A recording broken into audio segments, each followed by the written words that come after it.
Connect News Media tabiriba singbu taramna okchari. Bangladesh ta charangnaba tangdu leitadaba amadi minority Hindu singda otpanaiba tauringai Cheirak sida Bangladesh ki border Arakan Army na capture taukhre. Myanmar ki ethnic armed group Arakan Army na Bangladesh ki border ga tainaba maru oiba area da capture taukhi. Masi Bangladesh ki apikpa area ama natte kilometer chani hundramathoi sangba border ni masida total control taukhre. Report ki matung inna Myanmar Army ga lan thengnariba khwaidigi powerful oiba ethnic armed group singi manungda ama oiriba Arakan Army na strategic western city Maungdaw da last army post ta capture taukhibagi claim taukhre. Masidagi Bangladesh ka loinana kilometer chani hundramathoi sangba border da control taukhre. Arakan Army na taukhriba capture asina Rakhine state ki awang thangba sarukta mapung phana makhoi ki control paisinkhre.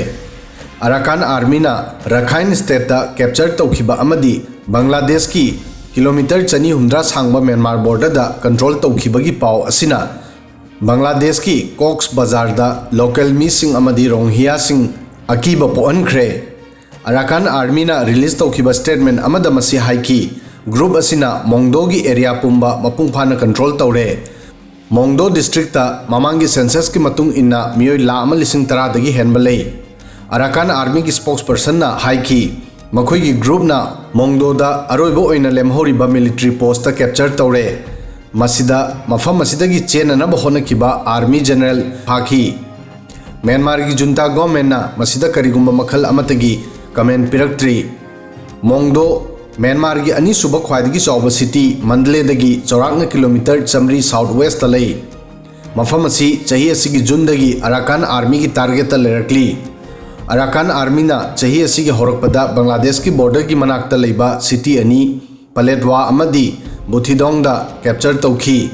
Masigi mamangda Arakan Army na November 2023 da Rakhine state ki town tara trade ki manungda taramathoi da control taukhi. Masigi mataida makhoina atopa state Chin da su attack touduna town amada control taukhi. Rakhine ki city end da Myanmar Army ki military base lei. Masidagi leibak ki nongchup thangba sarukta yengsinbagi thabak tawi. Reports ki matung inna N shahar da thuna Arakan Army na capture tawba yai. Arakan Army na telegram messaging app da post tawkhiba makhoina army ki western command yaudana kunthra dagi henba military posting da capture tawre. Rakhine amadi yumlonaba Chin state ki kha thangba saruka loinana Bay of Bengal da leibak ki territorial water bu control tawri.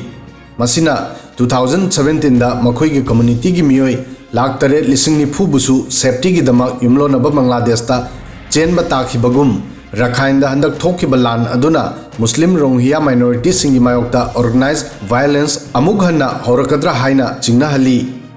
Houjik Bangladesh ki damak yamna serious oiba problem lakadauri. Nakal amadana Bangladesh masana masagi leibak ta thonjaba riots amadi revolt na wahanjari aduga atopa nakal amadana houjik Bangladesh ta masing yamlaba Ronghia sing chansilakadauri. Masidagi Bangladesh karamna kangadauri. Fibham asida Bangladesh India da attack touduna Kolkata longnanaba karamna khalibano haibasi ngangningai ni. Arakan Army Rakhine state ta Buddhist Rakhine ethnic group ki military branch ni. Mafam asida makhoi majority ni amadi Myanmar ki central government dagi makhoi ki oiba rule ama leiba pamli. Ronghia generation kaya dagi Myanmar da leirakli adubu Buddhist majority singi marakta Rakhine minority ki miyoi sing yauna miyoi kaya na makhoi bu Bangladesh dagi illegal oina chelakpa sing ni haina lawi. Ronghia sing houjik yamna chawna problem mayoknari makhoi bu citizen amadi atopa fundamental rights sing dagi lapthokna thamli. Asumna Bangladesh leibak manungda tangdu leitadabaga loinana maikei pumbada yeknabana koisinli. Mateng tougadaba Bharat kasu houjik Bangladesh ka relation fatre. Cheirak asida Myanmar ga lonaba kilometer chani hundramathoi sangba Bangladesh border da Arakan Army na capture touduna amuka henna Bangladesh ki fibham aruba oihanli. Video asida ngasi ki di matang asoi fawbadang thagasari.